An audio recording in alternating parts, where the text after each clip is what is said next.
2 Korintus 5 ayat 17. Jadi siapa yang ada di dalam Kristus, ia adalah ciptaan baru. Yang lama sudah berlalu, sesungguhnya yang baru sudah datang. Film Paying the Piper menceritakan seorang ayah yang sangat marah karena kematian putrinya. Gadis itu meninggal dalam sebuah kecelakaan karena ia mengemudi mobil dalam keadaan mabuk. Karena sangat menyayangi anaknya, si ayah tidak bisa menerima kenyataan tersebut. Ia menyalahkan Tuhan, bahkan menyalahkan orang yang telah menjual minuman keras.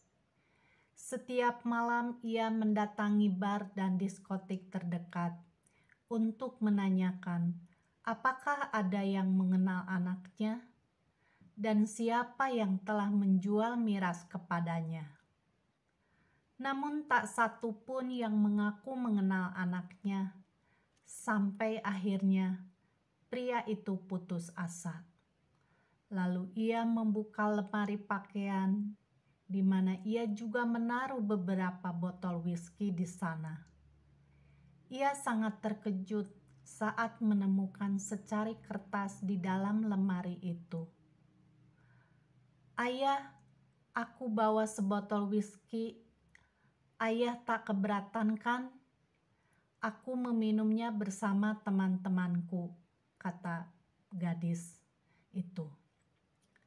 Seseorang yang telah menerima Kristus sebagai Tuhan dan Juru Selamat adalah seseorang memiliki status sebagai manusia baru.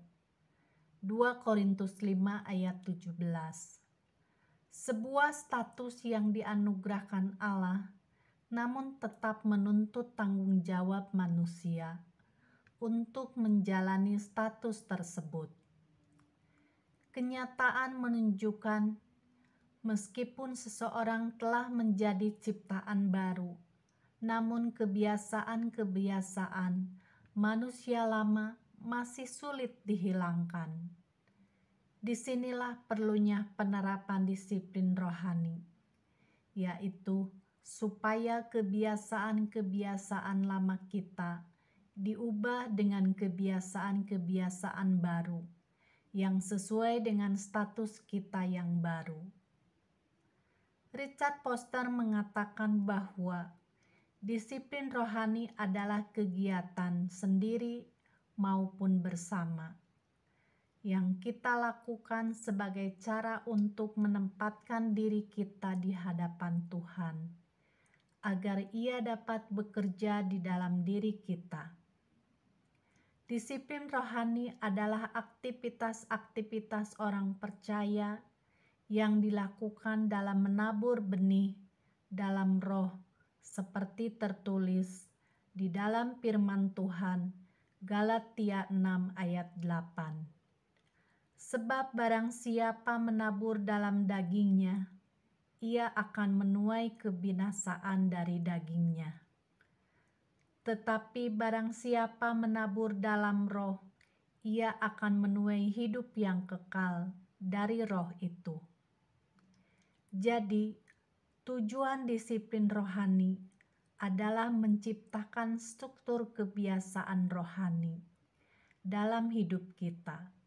Suatu kebiasaan hidup yang terpola sejak lama, biasanya sulit untuk diubah. Untuk itu, marilah kita mendekatkan diri kepada Tuhan.